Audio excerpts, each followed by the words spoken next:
So guys, आज से मैं इस चैनल पर BTTS सीरीज को स्टार्ट करने जा रहा हूं और मुझे उम्मीद है कि आपको ये सीरीज बहुत पसंद आएगी। इस कहानी की शुरुआत में बताया जाता है कि इस दुनिया में एक कॉन्टिनेंट है जिसमें कोई जादुई शक्ति नहीं है, मगर उनकी ऊर्जा का सोर्स डूची नाम की पावर है। इसीलिए इस महाद्वीप को डूची कॉन्टिनेंट कहते हैं। यहाँ के लोग लगातार दो चीजों का अभ्यास करते हैं जो उनकी ट्रेनिंग को डूची की हाईएस्ट लेवल पर लेकर जाता है। ट्रेनिंग पूरी होने के बाद हर किसी का जीवन इस बात पर डिपेंड करता है कि वे आगे जाकर क्या करेंगे। डूची के लिए 10 चरण है, जिनके नाम डू विशेषज्ञ, do master, do grand master, do spirit, do सम्राट, डू पूर्वज, डू ऑनर, डू होली और डू गॉड है। और इन प्रत्येक चरण में कई लेवल होते हैं। फिर हमें क्रॉस सिटी के जियो राजवंश को दिखाया जाता है, जो 3 बड़े शाही परिवारों में से एक था, जहाँ आज एरिना में सभी स्टूडेंट की डू लेवल को चेक किया जा रहा था। और अब जियो यान को आगे बुलाया जाता है, जो जियो राजवंश का तीसरा युवा मास्टर था। जियो यान आगे जाता है तो सभी स्टूडेंट हंसने लगते हैं। जियो परिवार के एक मुखिया का बेटा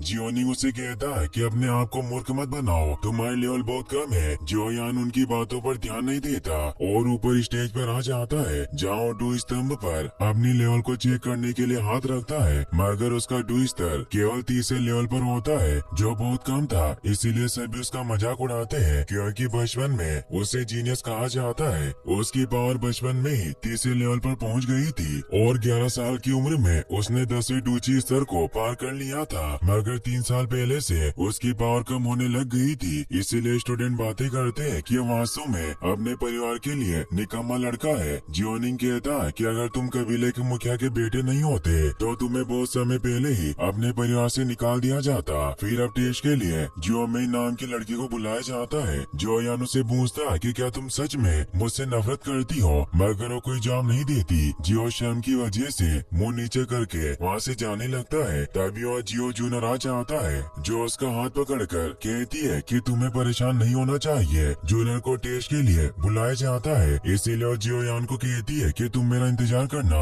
ये कहकर वो अपना लेवल चेक करने चली जाती है। वो जब अपनी लेवल चेक करती है तो उसका लेवल 9 होता है, जो बहुत ज्यादा था। इससे सभी हैरान रह जाते हैं और सब उसे देखने जाते हैं, मगर जियो यान वही खड़ा रहता है और मन ही मन में कहता है कि जूनियर मैं तुम्हारे लिए काफी खुश हूँ, मगर मैं तुम्हारे लिए अच्छा नहीं हूँ। तभी बारिश होने लगती है और हमें जियो फैमिली के मीटिंग हॉल को दिखाया जाता है, जहाँ जियाली बी नाम का आदमी जियो परिवार के प्रमुख जान जियो को धमका रहा होता है, क्योंकि उनके बाजार को उड़ाना चाहता था। जान जियो जियालीबी को कहते हैं कि तुम हम पर दबाव नहीं डाल सकते, तो जियालीबी हंसने लगता है और कहता है कि मेरे पास बहुत पैसे हैं, इसीलिए मैं और एओ बाबा मिलकर तुम्हारे बाजार और वुटेन सिटी के 2 परिवारों का प्रतिनिधित्व कर सकते हैं। और बाजार हमेशा अपने हाइस्ट बोली लगाने वाले का होता है और हमारा ऑफर तुम्हारे ऑफर से 3 गुना ज्यादा है, इसीलिए तुम हमसे मुकाबला नहीं कर सकते। और अगले साल जियो परिवार को क्रॉस सिटी छोड़नी होगी।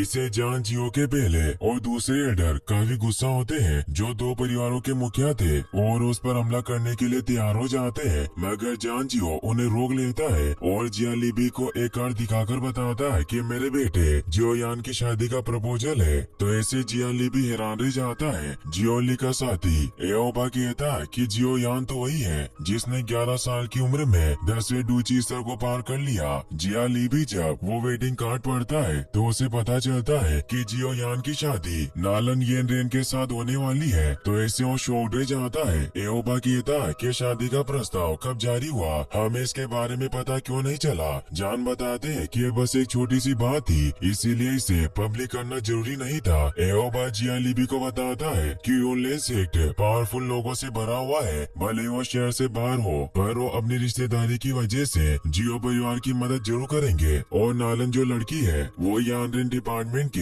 हेड यूनलेन की फेवरेट स्टूडेंट है, जिससे हमें प्रॉब्लम हो सकती है। तो जान कहते हैं कि अब तुम हमारे सभी बाजारों पर कब्जा नहीं कर पाओगे, और वो हंसने लगते हैं। जियालीबी उसे वापस वो कार्ड देते हैं और कहते हैं कि हम यहाँ से जा रहे हैं, मगर तभी वहाँ मिस नालन अपने साथियों के साथ आ जाती है और उन्हें कहती है कि मैं यहाँ आपको बधाई देने आई हूँ, और उन्हें झुककर प्रणाम करती है। तो वो नालन से कहते हैं कि तुम्हें इतना विनर होने की कोई जरूरत नहीं है, हम जल्दी एक परिवार बन जाएंगे। नालन उन्हें अपने साथ लाया हुआ कलेक्टिंग बिल दिखाती है और कहती है कि ये मैं आपके लिए लाई हूँ, मुझे आशा है कि आप इसे स्वीकार करेंगे। इससे सब हैरान रह जाते हैं। नालन उन्हें बताती है कि इस पिल की मदद से आसानी से डू फाइटर अपनी लेवल अप कर सकते हैं, क्योंकि ये पिल क्यू एनर्जी को कंप्रेस करके अपनी बॉडी में दाखिल करने की क्षमता देती है, मगर इसमें फेल होने की काफी संभावना है, और अगर कोई इसमें फेल होता है तो उसकी लेवल 8 से 9 स्तर नीचे गिर जाती है। इसीलिए ये पिल केवल 9 स्तर के लोगों के लिए ही काम करती है और उनकी लेवल को अप करती है।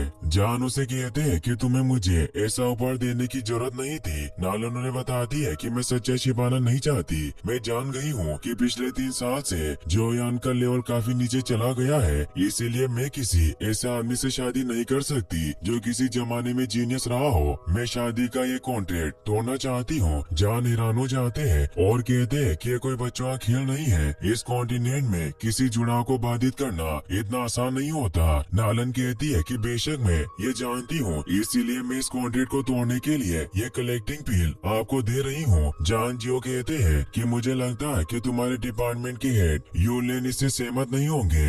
नालन कहती है कि मैंने सेक्शन लीडर यूलेन से अनुमति प्राप्त कर ली है, क्यों नहीं चाहते कि मैं किसी ऐसे व्यक्ति से शादी करूं जिसकी लेवल मुझसे काफी कम हो, और अभी आपका बेटा एक हारे हुए लड़के के अलावा और कुछ नहीं है। इसीलिए अब आपके पास इस कॉन्ट्रैक्ट को तोड़ने के अलावा और कोई तरीका नहीं है। तभी नालन के साथियों में से एक आगे आता है और वो 7 स्टार डो ग्रैंड मास्टर जी में बदल जाता है, जो यूलेन सेट का ग्रैंड मास्टर था। यह देखकर जान नालन से कहते हैं कि तुम क्या चाहती हो, कि क्या मैं तुम्हारे सामने घुटने टेक दूं? नालन कहती है कि भले ही आप अपनी तलवार निकाल कर हमसे मुकाबला करें, मगर मेरा फैसला नहीं बदलेगा। मैं सगाई तोड़ना चाहती हूँ। तभी जियोयान जूनियर के साथ वहाँ जाता है, क्योंकि उन्हें पता चल गया था कि नालन वहाँ आ गई है, और जूनियर ने जियोयान को इस बारे में बताया था। जियोयान नालन से कहता है कि मैं कॉन्ट्रैक्ट रद्द करना चाहता हूँ, और कहता है कि अगर ये शादी कैंसिल हुई तो एक कॉन्टिनेंट में हमारी बहुत बदनामी होगी और पीढ़ियों तक हमारा परिवार शर्मिंदा रहेगा। जियोयान नालन के पास जाता है तो उसे कहती है कि क्या तुम ही जियोयान हो? तो वो कहता है कि क्या मैं तुम्हें हैंडसम नहीं लगता? नालन कहती है कि चाहे तुम कितने भी हैंडसम क्यों ना हो, पर तुम बेकार हो। मुझे तुम्हें देखकर बहुत दुख होता है, इसीलिए मैं तुम्हें इस शादी को तोड़ने पर 3 कलेक्शन पीस दे सकती हूँ। साथ ही तुम यूलेन सेक्शन में भी ट्रेनिंग ले सकते हो। सभी से चौंक जाते हैं। जान जियो के साथी एल्डो ने कहते हैं कि अगर हम 3 क्यू पीस लेते हैं तो हमारा जियो परिवार और अधिक शक्तिशाली हो जाएगा, और वो बाजार भी हमारे हाथ से नहीं जाएंगे जिन्हें हमने खो दिया है। दूसरा एल्डर भी उन्हें कहता है कि अगर जियोयान यूलेन सेक्शन में ट्रेनिंग करेगा तो अपनी खोई हुई पावर को भी रिकवर कर सकता है। जियाली भी कहता है कि श्रीमती नालन बहुत उदास है, भले उसने सगाई को रद्द करके मेरी मदद की, मगर अब जियो परिवार ने इसका समर्थन खो दिया है, इसीलिए वो सभी बाजार जल्दी हमारे होंगे। जियोयान उसे कहता है कि तुम्हें इतनी जल्दी उत्तेजित नहीं होना चाहिए, और वो नालन से कहता है कि मैंने फैसला किया है कि मुझे तुमसे तलाक चाहिए। नालन हैरान रह जाती है और वो गुस्से में से कहती है कि तुम ऐसा कहकर दोनों पक्षों को चोट पहुंचाई है। अब जी भी गुस्से में अपनी पावर को एक्टिवेट कर लेता है, तो उसे रोकने के लिए जान जियो भी रेज लोएन पावर को एक्टिवेट कर लेते हैं, जिससे वहाँ एक धमाका होता है और वो दोनों लड़ने को तैयार हो जाते हैं। मगर नालन जी को रोक लेती है और जान से कहती है कि हम इसे दूसरे तरीके से हल करेंगे। मैं जियो परिवार को 3 साल देती हूँ। 3 साल बाद जियोलेन यूलेन वार्ड में आ सकता है और मुझसे लड़ सकता है, और अगर ये हार गया तो हमारी शादी नहीं होगी और ये सगाई टूट जाएगी, और अगर तुम जीत गए तो तुम मेरे साथ जो चाहे वो कर सकते हो। फर्स्ट एल्डर कहता है कि उचित नहीं है। कोई मुल्क भी जानता है कि जियोयान की शक्ति के साथ ऐसा कोई तरीका नहीं है कि वो तुम्हें 3 साल के अभ्यास के बाद हरा सके। सेकंड एल्डर जान से कहता है कि हमारे जियो परिवार के लिए बस एक देरी होगी। 3 साल बाद जियोली भी वापस हमारे बाजार को हड़पना चाहेगा। नालन उन्हें कहती है कि मेरा सबसे अच्छा ऑफर है जो मैं आपको दे सकती हूँ, और वो जियोयान से पूछती है कि तुम क्या चाहते हो। जियोयान भी उसकी इस शर्त को स्वीकार कर लेता है। तभी वहाँ जूनियर भी आ जाती है, जिसे देखकर जी को अजीब लगता है। नालन कहती है कि अब हमारी बाद में मुलाकात होगी। जियोली भी वहाँ से चला जाता है, क्योंकि वो इस 3 ईयर एग्रीमेंट की वजह से कुछ नहीं कर सकता था। नालन भी वहाँ से चली जाती है, और वो जाते जाते जियोयान को कहती है कि मुकाबले के लिए मैं तुम्हारा इंतजार करूंगी। जियोयान कहता है कि तुम मुझे धमकाने की हिम्मत कर रही हो, क्योंकि मैं कमजोर हूँ। सभी लोग वहाँ से चले जाते हैं। जियोयान काफी परेशान होता है और उसे बाहर आता है। जान जियो के साथी एल्डो ने कहते हैं कि जियोयान आगे आने वाली समस्याओं को नहीं जानता 3 ईयर एग्रीमेंट करके उसने सिर्फ अपनी मौत में देरी की है। जियोयान वहाँ से जाने लगता है। जूनर उसे रुकने को कहती है मगर वो नहीं रुकता और वहाँ से भाग जाता है। तो जूनर उसके पीछे जाती है। जान को उसकी फिक्र होती है। जियोयान दौड़ता हुआ एक घर के पीछे आकर रुकता है। तभी वहाँ जूनर भी आ जाती है जो उसे समझाने की कोशिश करती है मगर उसकी बात नहीं सुनता और वहाँ से चला जाता है। वो निराश होकर आगे बढ़ रहा था मगर तभी रास्ते में जियोनिंग अपने साथियों के साथ उसे रोक लेता है। वो कहता है कि मैं तुम्हारी राह देख रहा था। जियोयान वहाँ से जाने लगता है मगर उसे जाने नहीं देते। जियोनिंग कहता है कि तुम्हें तो बहुत बड़ा जीनियस कहा जाता था मगर तुमने बहुत बड़ी प्रॉब्लम क्रिएट कर दी। और अगर तुम ये सोच रहे हो कि हम सभी सिर्फ इसीलिए चुप है क्योंकि तुम्हारे पिता कबीले के मुखिया है तो ये तुम्हारी गलत फहमी है। आज तुम्हारे फैसले की वजह से जियो परिवार को नुकसान हुआ क्योंकि अगर तुम सही फैसला लेते तो आज हमारे पास 3 क्यू कलेक्टिंग पिल होती। और तुमने कभी सोचा है कि इन 3 सालों में हमारे जियो परिवार का क्या होगा? मुझे नहीं लगता कि तुम वास्तव में मिस नालन से लड़ सकते हो। जियोयान उसे कहता है कि तुम ये सब इसीलिए कह रहे हो क्योंकि तुम एडर के बेटे होने की वजह से वो कलेक्टिंग पिल हासिल कर सकते थे। अगर मैंने शादी का प्रस्ताव रद्द कर दिया होता। जियोनिंग इससे परेशान हो जाता है और उसे कहता है कि तुम दिखाना चाहते हो कि तुम नालन येन रेन के साथ लड़ सकते हो तो तुम्हें अभी कोशिश करनी चाहिए। मैं देखना चाहता हूँ कि क्या तुम मुझे हरा सकते हो। जियोयान गुस्से में उस पर हमला करता है मगर उसे कुछ नहीं होता और अपने हमले से उसे दूर कर देता है जिससे सभी उसका मजाक उड़ाते हैं। जियोनिंग कहता है कि तुम्हारे पास बस इतनी पावर है। तभी वहाँ जूनर भी आने लगती है। जियोयान अपनी पावर को वापस से एक्टिवेट करके जियोनिंग पर हमला करने जाता है मगर वो भी अपनी पावर को एक्टिवेट करके जियोयान को दूर फेंक देता है मगर जूनर उसे पकड़ लेती है। जियोयान उसे कहता है कि तुम्हें मेरे पीछे नहीं आना चाहिए था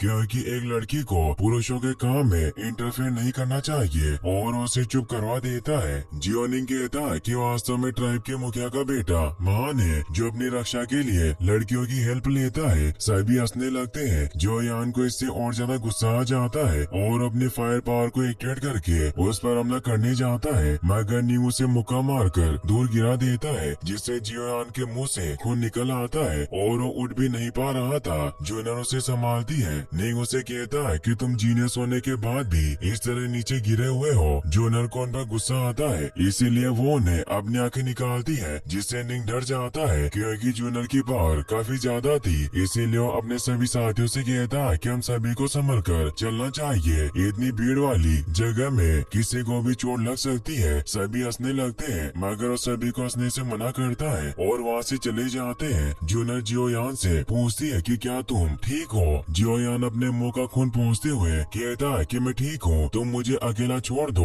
और वहाँ से चला जाता है। जूनर को उसकी काफी फिक्र होती है मगर उसके पीछे नहीं जा सकती थी। जियोयान रोता हुआ जंगल में चला जाता है। उसे अपनी पुरानी बातें याद आती है कि लेवल कम होने की वजह से सबने उसका मजाक उड़ाया और उसके पिता को नालन के सामने शर्मिंदा होना पड़ा। जियोयान दौड़ता हुआ एक जगह पर पहुंचता है जहां उसकी मां की कब्र बनी हुई थी। वो वहाँ बैठकर रोने लगता है। यहाँ हम जान जियो को भी देख पाते हैं जो भी वही मौजूद थे जो मन ही मन में कहते हैं कि बेटे तुमने आज बहुत बहादुरी से काम लिया। तुमने अपने जियो परिवार को 3 साल का समय दिया खुद को मजबूत बनाने के लिए, इसीलिए मैं तुमसे बहुत इम्प्रेस्ड हूँ। मगर 3 साल बाद भी हमें अपना भाग्य भुगतना होगा। पर चाहे जो कुछ भी हो जाए तुम्हारे पिता तुम्हारे लिए जरूर लड़ेंगे। ये कहकर वहाँ से चले जाते हैं। जियोयान अभी भी रो रहा होता है और वो कहता है कि मेरे साथ ऐसा क्यों हुआ, मैं ऐसा क्यों हूँ। और वो अपनी माँ से कहता है कि 3 साल बाद जब मैं मरने के बाद आपसे वन में मिलूंगा तो आप मुझे देखकर निराश हो जाओगी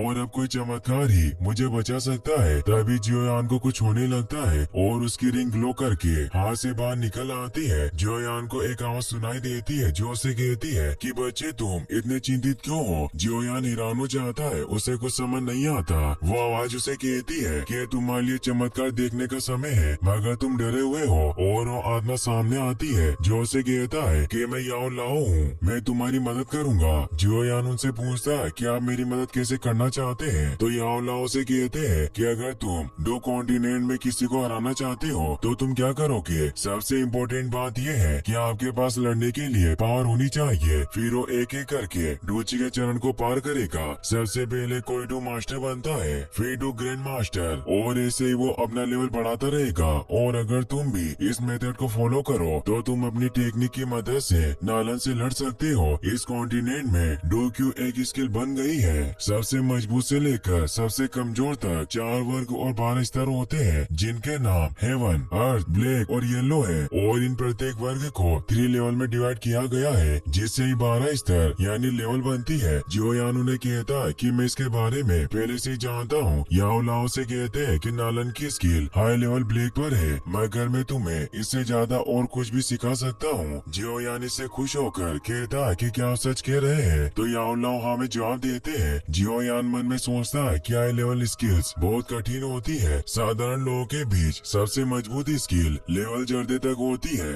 और कुछ शक्तिशाली परिवारों के पास ही केवल ब्लैक स्किल लेवल होती है। और जियो परिवार में सबसे स्ट्रॉन्गेस्ट स्किल लायन फ्यूरी होती है। और ब्लैक एवरेज स्किल को हर कोई नहीं सीख सकता, केवल शक्तिशाली साम्राज्य के लोग ही इसे सीख सकते हैं। और सदियों से हेवन लेवल स्किल किसी के पास नहीं है, जिस वजह से नालन का यूलेन सेक्ट बहुत पावरफुल है। इसीलिए वो सोचता है कि क्या याओ लाओ उनसे भी ज्यादा पावरफुल होगा। और उन्हें कहता है कि भले आपके पास बेहतरीन हुनर हो, मगर जब तक हम सही पिल्स का इस्तेमाल नहीं करते ये बेकार है। यूलेन सेक्शन आसानी से क्यू कलेक्टिंग पिल को हासिल कर सकता है, और ये पिल केवल लेवल 5 एल्केमिस्ट के द्वारा बनाई जाती है। एल्केमिस्ट उन लोगों को कहा जाता है जो कम साधारण चीजों से मूल्यवान चीजें बना सकते हैं। जियोयान कहता है कि तुम जैसा बूढ़ा आदमी उन पिल को कैसे बना सकता है? तो याओ लाओ से कहता है कि मैं खुद एक हाई लेवल एल्केमिस्ट हूँ, और लेवल 5 मेरे लिए कुछ नहीं है। तुम मुझे अब से याओ लाओ बुला सकते हो, और ये एल्केमिस्ट लेवल मेरे लिए कोई मायने नहीं रखती। यदि तुम मेरे स्टूडेंट बनना चाहते हो तो तुम जितनी चाहे उतनी पिल्स ले सकते हो। जियोयान उन्हें कहता है कि मैं आपसे काफी इम्प्रेस्ड हुआ हूँ, मगर ये पहली बार है जब किसी ने इतनी सफाई से डींगे मारी हो। याओ लाओ कहता है कि क्या तुम मुझ पर विश्वास नहीं करते? जियोयान उन्हें कहता है कि ऐसा नहीं है, मैं आप पर विश्वास नहीं करता, और आप जो कह रहे हो वो सच हो, मगर आपके पास इतना टैलेंट होने के बावजूद आप मेरी मदद क्यों करना चाहते हैं? इसीलिए मुझे आपकी बातें झूठी लगती है। याओ लाओ कहता है कि ऐसा इसलिए है क्योंकि पिछले 3 सालों से तुमने मुझे बहुत सी स्किल दी है। तो जियोयान इससे हैरान रह जाता है, और उसे समझ आता है कि याओ लाओ उसके अंगूठी में था, इसीलिए वो 3 साल से इतनी मेहनत करने के बाद भी उसका डू लेवल बढ़ाने की बजाय बहुत घटा। याओ लाओ जियोयान से कहते हैं कि तुम वास्तव में बहुत होशियार हो, मगर मेरे पास 3 साल तक डूची को अवशोषित करने के अलावा और कोई विकल्प नहीं था, क्योंकि मेरी सोल बहुत कमजोर थी। जियोयान को इससे गुस्सा आता है, और उन्हें कहता है कि तुमने मेरी जिंदगी बर्बाद कर दी। याओ लाओ से कहता है कि तुम इतने गुस्से में क्यों हो? तो जियोयान शांत हो जाता है और कहता है कि मैं भूल गया था कि मैं किसी को हरा नहीं सकता। वो कहते हैं कि तुम्हें उम्मीद नहीं छोड़नी चाहिए, 1 साल में शायद मैं तुम्हें मजबूत बनाने में मदद कर सकता हूँ। जियोयान उन्हें कहता है कि मैं आपसे ज्यादा कुछ नहीं पूछना चाहता, बस आप मुझे ये बताएं कि क्या आप 1 साल में मुझे लेवल 7 तक पहुँचने में मदद कर सकते हैं? मैं उसके बदले में तुम्हें मेरी डूची को अवशोषित करने के लिए माफ कर दूंगा। याओ लाओ कहता है कि तुम्हारी योजना बहुत अच्छी है, और अब से मैं तुम्हारा मास्टर हूँ, इसीलिए तुम मुझे मास्टर बुलाना। तो जियोयान कहता है कि मैं तुम्हें मास्टर तभी बुलाऊंगा जब तुम मुझे अच्छी तरह से सिखाओगे, क्योंकि तुम ही मुझे स्टूडेंट बनने के लिए भीख मांग रहे हो। और उन्हें बूढ़ा आदमी कहकर बुलाता है। इससे याओ लाओ को गुस्सा आता है, और अपनी पावर से वहाँ बेम्बू को जियोयान की तरफ मोड़ देता है, लेकिन उसे चोट नहीं पहुँचाता, और हंसता है क्योंकि उसे डरा रहे थे। वो उसे कहते हैं कि मैं तुम्हारी ट्रेनिंग जल्दी स्टार्ट करूंगा, मगर तुम्हें पहले इस पेपर के साथ रॉ मटेरियल्स को हासिल करना होगा। जियोयान जब उस पेपर को पढ़ता है तो उसमें लिखा था कि उसे 3 आर्किड लीव्स, 2 आर्शिड वुड बोनस और फर्स्ट लेवल का इविल कोर वुड एलिमेंट लाना है। इससे वो हैरान रह जाता है क्योंकि बेहद कीमती रॉ मटेरियल्स थे। अब वो रिंग वापस से जियोयान के हाथ में आ जाती है। जियोयान अपने आप से कहता है कि इस रॉ मटेरियल्स को खरीदने में हजारों सिक्के खर्च हो जाएंगे, मगर फिर वो सोचता है कि पैसे के लिए मैं मर नहीं सकता, इसीलिए मैं इन सभी रॉ मटेरियल्स को हासिल करूंगा। वहीं हम जियालिबी को उसके महल में देखते हैं, जो अपने बेटे से कह रहा था कि जियोयान ने